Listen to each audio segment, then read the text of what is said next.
Okey, kita akan masuk pada latihan. Latihan ni macam mana? Masukkan kata-kata kerja di bawah ke dalam kolom yang betul. So ada V1, V2, V3. Dan di sini adalah kata-kata kerja dalam bentuk mas. Baik, otoshimasu. Susu. Susu warna. Okey, otoshimasu. Ni adalah bentuk mas. So ada kanji kat sini. Dan saya saja je tak letak furigana. Maksudnya yang atas tu kan bacaan untuk kanji ni saya saja je tak letak. Sebab tak perlu tahu pun. Okay? Tak perlu tahu apa bacaan. Sebab kita akan boleh baca bentuk sebelum mas ni apa kan. Apa yang sebelum mas. Sebagai contoh ini ialah kanji untuk ikimas. Yang maksud pergi ya. So kita boleh baca ki kat sini. Yang boleh baca hiragana, boleh baca ki. So ki dua bunyi. Ada satu bunyi, dua bunyi sebelum mas. So, ianya akan masuk ke dalam grup V1. Macam tu lah. Okay, ikimas masuk kepada V1. Shimas, okay, kita dah tahu ianya adalah V3. So, kita masukkan ke dalam V3. Okay, itu adalah dua contoh. So, saya berikan sedikit masa. Cuba fikirkan ataupun bolehlah pause video sebentar. Okay, dan fikirkan mana masuk belah mana. Okay, dipersilakan.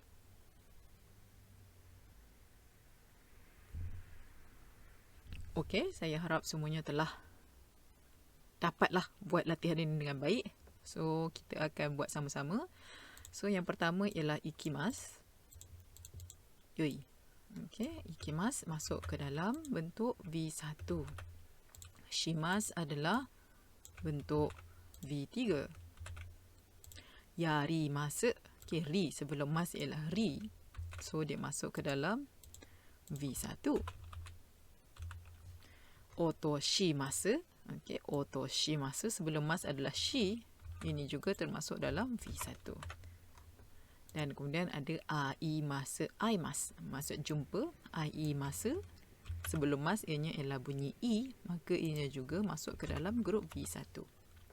Seterusnya kashimas, erabimas, karimas. Okey, ketiga-tiga ini ialah ada bunyi i sebelum mas. Okey, shi, bi, ri. Semuanya berakhir dengan bunyi i. Dan ianya bukanlah satu bunyi. So, semua ni termasuk ke dalam golongan. Baik. Semuanya termasuk ke dalam golongan V1. Semua ini termasuk ke dalam golongan V1 ya. Kashimas.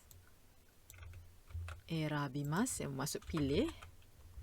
Dan juga karimasu. Okey, apa maksud pinjamkan? Masukkan Oh ya, haita. Okey, seterusnya ada sutemas, agemas. Okey, sutemas. Okey, sebelum mas ianya bunyi te, iaitu bunyi e. Maka ianya masuk dalam grup V2. Agemasu ini adalah bunyi e. Maka ianya juga masuk ke dalam grup V2.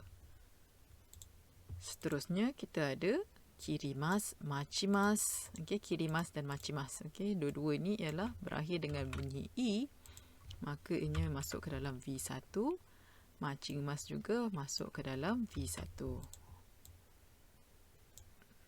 Itu. Ya.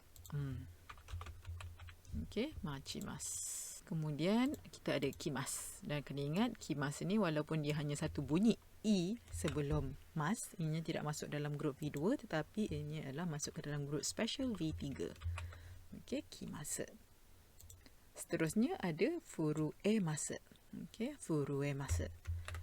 E sebelum mas ianya berakhir dengan bunyi e, maka kita masukkan dia ke dalam V2.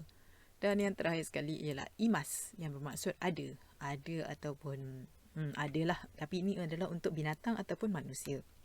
Sebagai contoh, ada adik perempuan tak? Okay, kita akan tanya, imoto imasu ka? Imoto imasu ka? Ada tak adik perempuan? Okay. Ini adalah untuk binatang ataupun manusia. Kita digolongkan sekali ya. Ini termasuk dalam grup V2 sebab ini hanya satu bunyi i sebelum mas. Okey, macam mana? Semua dapat jawab dengan betul ke? Okey, kalau ada sesiapa yang ada soalan, bolehlah bertanyakan di ruangan komen. Okey, terima kasih. Assalamualaikum dan salam sejahtera.